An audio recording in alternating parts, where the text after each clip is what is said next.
오늘 아침 뉴스 연구소.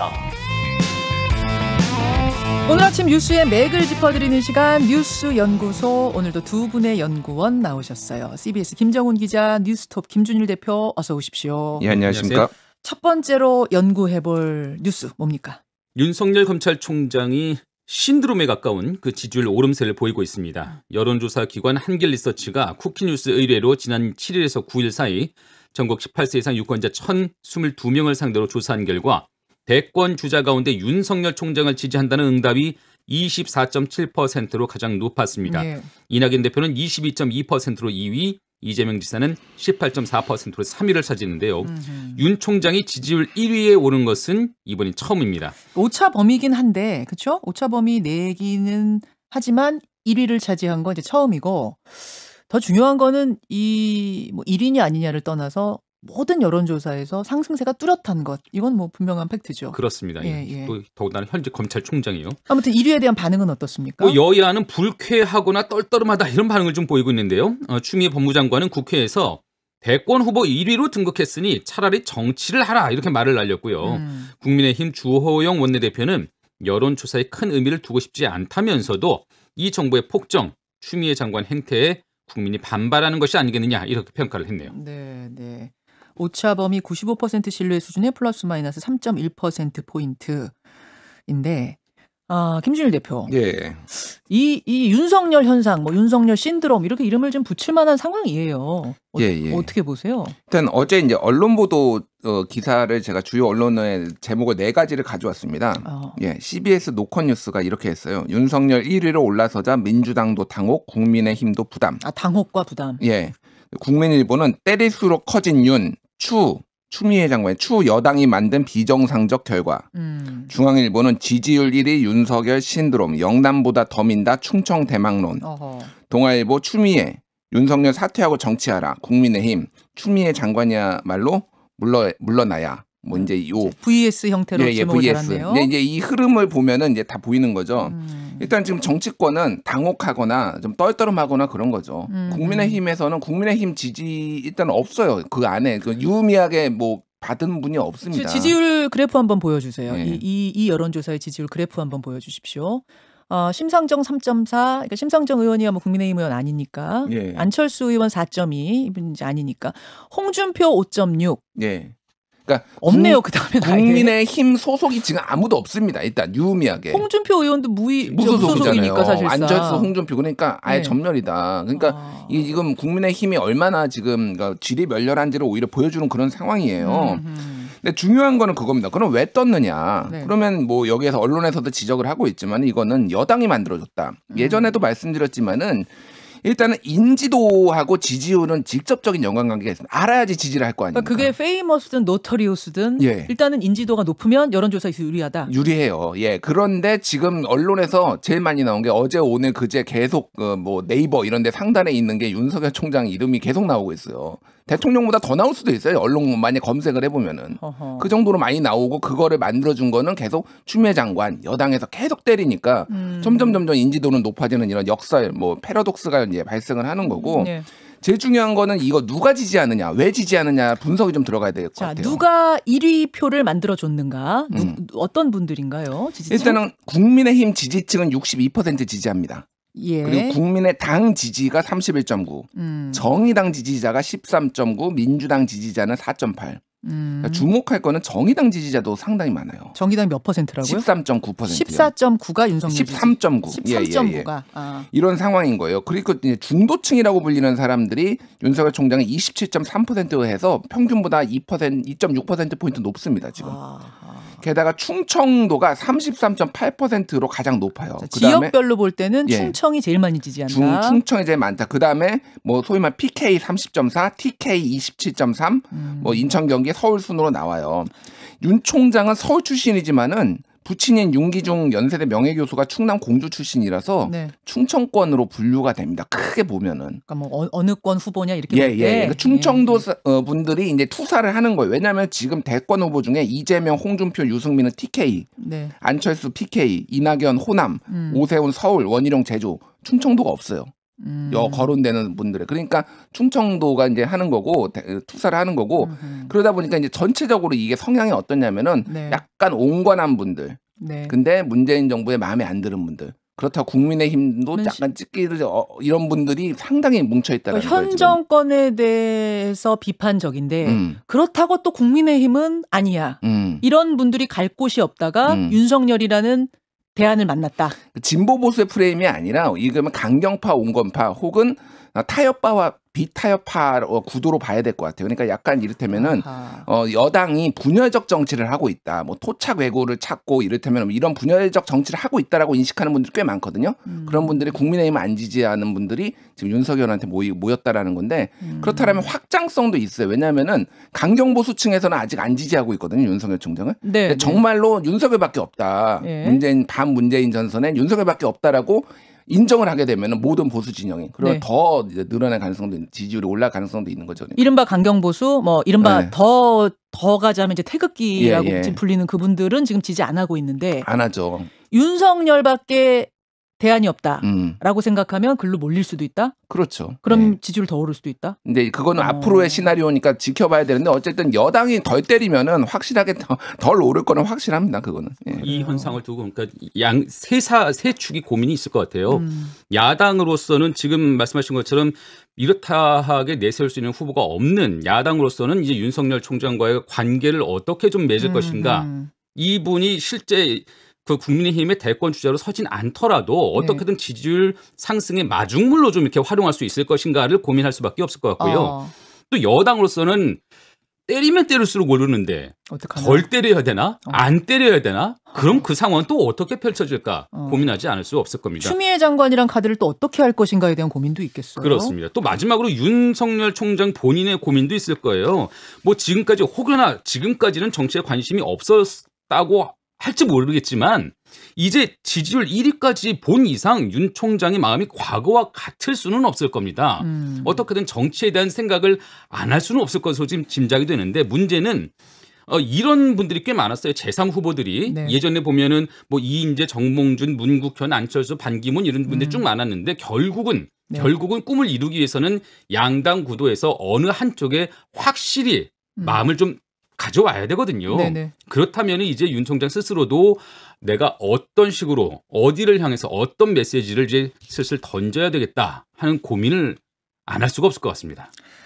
신기루냐 아니냐. 그러니까 지금 오히려 정치권 밖에 있기 때문에 이렇게 높은 지지율이 나오고 진짜 대권 선언을 하거나 진짜 어느 당으로 몸을 실는 순간 신기루가 깨질 수도 있다라는 이야기도 있긴 있거든요. 그건 어떻게 보세요? 뭐 그거는 굉장히 유력한 시나리오죠, 사실은. 예, 지금 아까 얘기했듯이 예. 계속 때리고 계속 이름이 나오니까 어떤 뭐 이렇게 하면 문재인 정부에 반대하는 사람의 선봉에 쓴 것처럼 대립각이 명확하니까 그러는데 정치권 안에 들어가면은 모든 게 정치적 현상으로 보면 이제 해석이 됩니다. 만약에 네. 국민의힘에 입당을 했다라고 하면은 네. 말 한마디 하나도 그러니까 정치적으로 해석이 되기 때문에 그렇기 때문에 이미 근데 그렇게 해석되고 있는 거예요. 그렇긴 하는데 지금은 그래도 거기에 좀 거리를 두고 있다라고 인식하는 분들이 꽤 있어요. 예. 그러니까 이제 그건 또 이제 검증을 해봐야 될 문제인데 어찌 됐든 지금 상황에서 사퇴할 생각도 없고 여당이 계속 때린다라고 하면은 당분간은 계속 갈 것이다. 이 현상은 그렇게 볼 수밖에 없는 거죠. 아무쪼록 제일 당혹스러운 건 여당이긴 하겠어요. 그거는 뭐 부인할 수 없는 상황 같아요. 윤석열 1위 여론조사 결과 일단 분석해봤고 오늘 2부에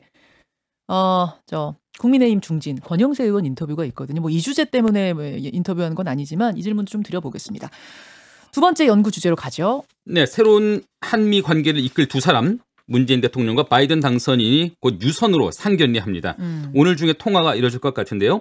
바이든 당선인은 이미 유럽 몇몇 정상들과 통화하면서 아메리카 이즈 백, 미국이 돌아왔다 이렇게 밝혔죠. 예. 오늘 문 대통령과의 통화에서도 어떤 대화가 오갈지 궁금한데요.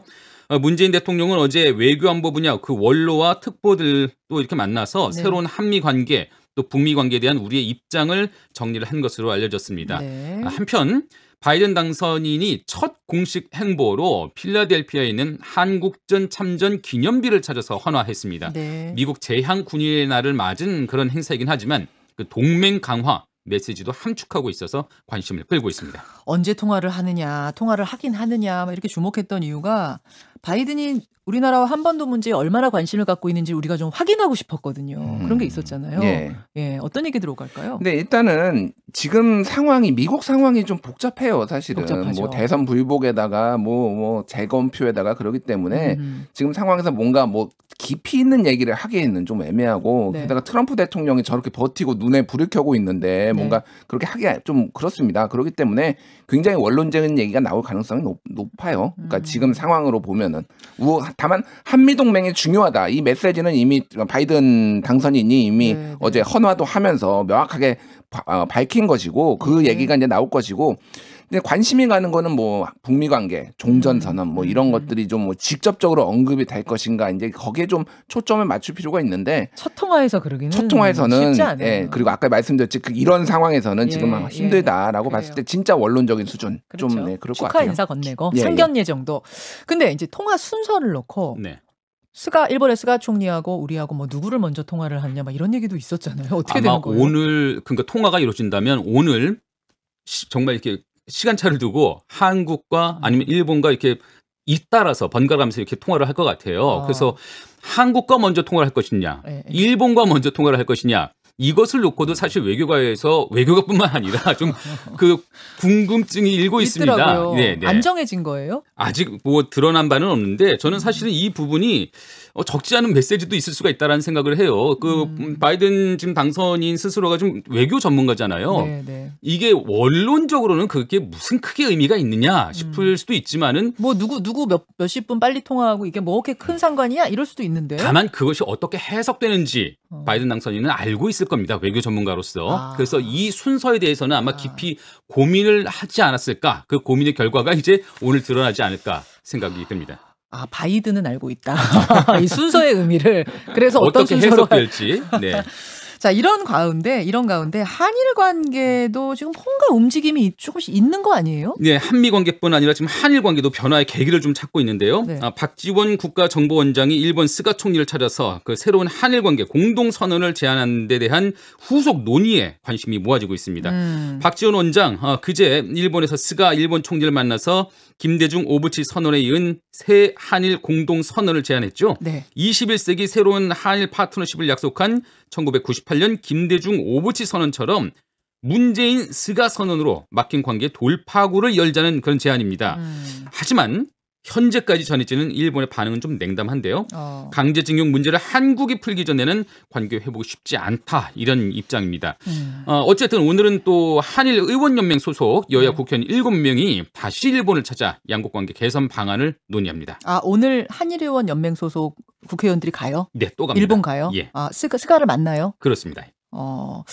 자, 이거를 지금 이제 어떻게 봐야 되는가, 김준일 대표. 예. 박지원 국정원장 아닙니까? 그렇죠. 이제는 의원이 아니라 국정원장이 일본까지 가서 스가 총리 면담을 한 거잖아요. 예. 그럼 이거는 당연히 대통령이나 우리 뭐 행정부와 다 교감이 있는 거 아닙니까? 일단 되게 중요한 지점인데요. 예. 그러니까 이전에 이제 뭐 이낙연 총리도 갔었어요. 그때 이제 뭐 일왕 즉위식에 가면서 친서를 전달을 하고 그랬는데 실질적으로 문재인 대통령의 어떤 의중을 강하게 담아서 한일 관계를 개선하겠다라고 한 거는 이번이 사실상 처음이 아닌가 저는 그렇게 보거든요. 그러니까 청와대한테 말 안 하고 스가 만나러 갔을 리는 없잖아요. 그렇죠. 그렇죠. 게다가 이제 바이든이에요. 바이든은 한미일 동맹 더 중요시하는 거고 과거에 이제 그런 것들을 기조로 해서 왔기 때문에 한일 관계 이제 복원해야 된다라는 그게 양국에 다 있다라는 거예요, 지금. 바이든의 의중도 가지고 갔을 가능성이 있다. 그렇죠. 그렇기 때문에 이제 갖고 사실은 결렬됐지만은 그 선언을 하는 건 결렬됐지만 분위기는 좋았다고 그래요. 스가 총리가 3번을 파한대소했다. 박지원 뭐 정치 구단이 또 이제 잘 하셨겠죠.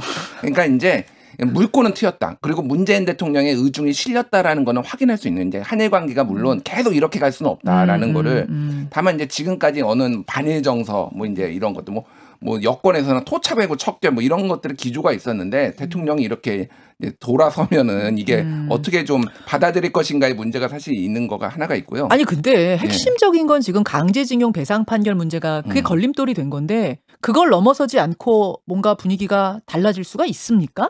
안 되니까 결렬이 된 거죠. 선언이 그쵸? 합의가 안 된 거고 그 부분은 계속 있는데 어떻게 해서든 묘수를 찾아낼 것이다. 이제 이런 관측들이 나오는 거고 하나가 또 있습니다. 지금 뭔가요? 지소미아가 이번 달에 지금 다시 해야 돼요. 얼렁뚱땅 1년이 지났습니다. 지금 지소미아.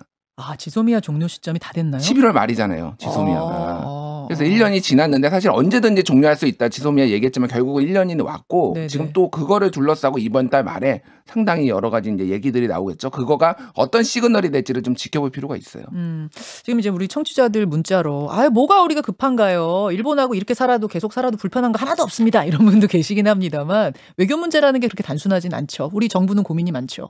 그렇습니다. 뭐 한일 관계 이대로 막혀서는 뭐 그 외교적인 관계뿐만 아니라 무슨 군사적인 안보적인 관계 또 경제적인 관계에서 여러 가지 좀 다 영향을 경색 미치니까. 국면이 우리한테도 좋을 건 없거든요. 그래서 어떻게든 풀긴 해야 되는데 그래서 지금 좋은 환경이 마련된 건 사실입니다. 뭐 바이든 지금 당선인이 예전에는 그 2015년에 한일 위안부 문제를 두고 지금 한일 관계가 좀 경색 국면일 때는 네. 바이든 당선인이 적극적인 조정자 역할을 좀 했었거든요. 그래서 본인 스스로가 나는 당시에 한국과 일본이라는 부부관계를 복원시키는 이혼 상담사 같았다. 이런 회고를 하기도 했었어요. 우리가 부부였어요. 한일이?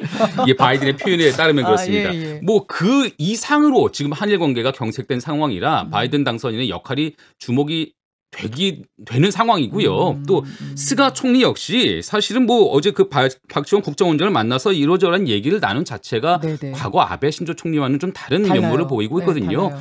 저는 이 계기, 이 국면을 좀 잘 살려야 될 것이다라고 생각을 합니다. 호사카 유지 교수가 이 자리에 나와서 인터뷰할 때 그 전까지 이제 대부분의 전문가는 뭐라 그랬냐면 아베나 스가나 같다. 똑같다. 이렇게 봤는데 호사카 유지 교수는 다르다고 얘기하시더라고요.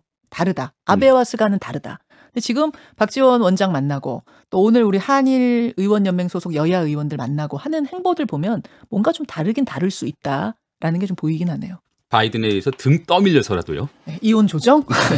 여기까지 두 분 수고하셨습니다. 감사합니다.